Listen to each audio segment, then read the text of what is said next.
What's going on, everyone? Today, we're diving deep into the dark fantasy world of Undead Unluck.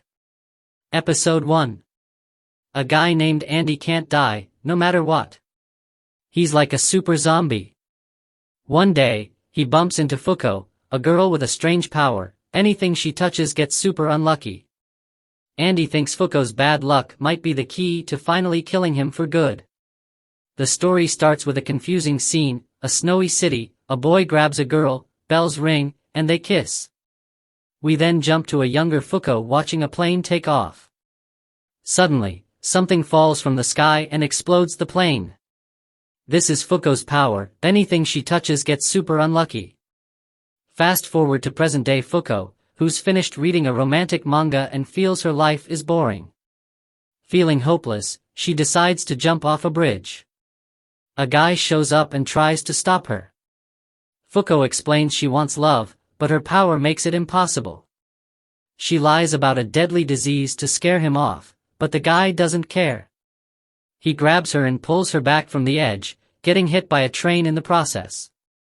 Fuko is horrified, another life lost because of her. But wait, the guy's head pops back up. He reveals his head can't be killed and laughs it off as good luck. Seeing him naked, gross, Fuko thinks he's a zombie and freaks out. He clarifies, he's undead, not a zombie. He wants to know more about her power, but the police arrive, so he zooms away with Fuko, grabbing her clothes so his touch doesn't trigger her bad luck. They land on a rooftop, and Undead assures Fuko touching her clothes is safe. Fuko's still not talking, but Undead playfully swings her around until she finally agrees to explain her power of misfortune. Fuko spills her tragic story. 10 years ago, at just 8 years old, she said goodbye to her parents flying out for work. A hug and kiss at the airport turned into a disaster. Their plane exploded in mid-air, killing everyone on board, including her parents. Through a string of awful events, Fuko figured out her curse: anyone she touches suffers misfortune. Believing she caused the plane crash, Fuko's been scared ever since, hiding her skin to protect others. Undead, totally fearless, goes in for a hug, expecting a massive disaster. Instead, a crate full of bananas falls from a plane and lands right on him. Undead, frustrated, accuses Fuko of lying. Seeing her chance to escape, Fuko makes a run for it, but trips on a rogue banana peel and plummets off the building. As she falls, Fuko regrets leaving without explaining her power and realizes she doesn't want to die. Suddenly, Undead swoops in and saves her. Undead reveals his real motive: he's immortal and wants Fuko's unluck to finally kill him.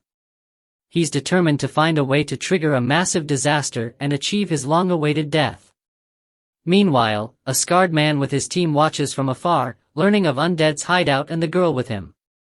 They receive orders to capture the girl after confirming her power, a clear threat they need to contain. At his hideout, Undead makes a shocking discovery: the longer he touches Fuko, the stronger her bad luck gets. He has a crazy idea to test this further. He wants Fuko to take off all her clothes for maximum skin contact. Needless to say, Fuko is horrified by this suggestion and makes a mad dash for freedom. Undead gives chase, frustrated by her lack of cooperation. During the chase, Fuko's hat and jacket snag on something, ripping them off and revealing her secret: incredibly long hair. Undead corners Fuko, but she's in tears, explaining that no hairdresser can touch her because of her bad luck curse. This gives Undead a different idea. He grabs some scissors, explaining that holding her negates her misfortune. Using this discovery, Undead offers Fuko a haircut. After a successful haircut, Fuko expresses her gratitude. Undead, meanwhile, is brimming with anticipation. He held her for a full 15 minutes, sure to trigger some catastrophic misfortune. However, his moment of triumph is short-lived. The scarred man appears and swiftly decapitates Undead. Expressing a twisted form of thanks, the scarred man reveals that Fuko's bad luck lowered Undead's guard. He then secures Undead's head in a special capsule to prevent regeneration. As handcuffs are placed around Fuko, the scarred man explains their role: policing powerful people with abilities that disrupt the world's balance. While impressed by Fuko's power as a perfect murder tool, they assure her that gloves can negate her ability. Confused, Fuko wonders if they want to control her power. The scarred man questions Fuko's purpose. What else could it be used for except killing? Fuko fervently explains that, despite just meeting, Undead aimed to use her power for suicide, not murder. This revelation seems to unnerve the scarred man, who warns Fuko to watch her words. He then reveals a dark truth: they wouldn't hesitate to eliminate her if she becomes a threat. Tears stream down Fuko's face as she mourns Undead's capture, caused by her misfortune. However, a flicker of gratitude remains. At least he was able to cut her hair. As if mirroring her emotions, a sudden bolt of lightning strikes the man holding Undead's head. Even the scarred man can't escape a touch of irony. He claims this misfortune must be his own, not caused by Fuko. The capsule couldn't hold Undead and he popped out all fixed up. The scarred guy told his men to attack, but Undead beat them up easily. He explained he used to be a super fighter, but his memories were locked away with a metal card in his head because his brain couldn't handle it all at once.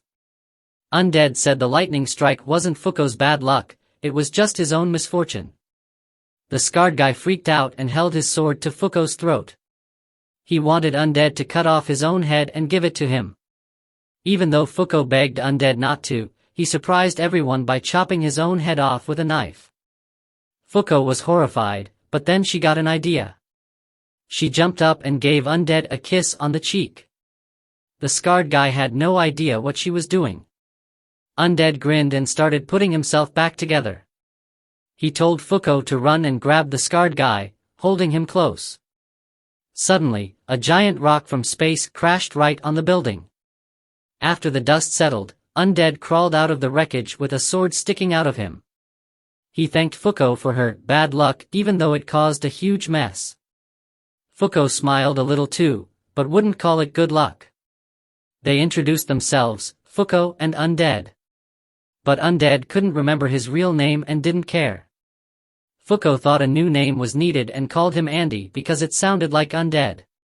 Andy couldn't believe a kiss caused so much destruction and joked about doing something even crazier next. Fuko, not a fan of that idea, ran away as fast as she could with Andy chasing after her, completely confused.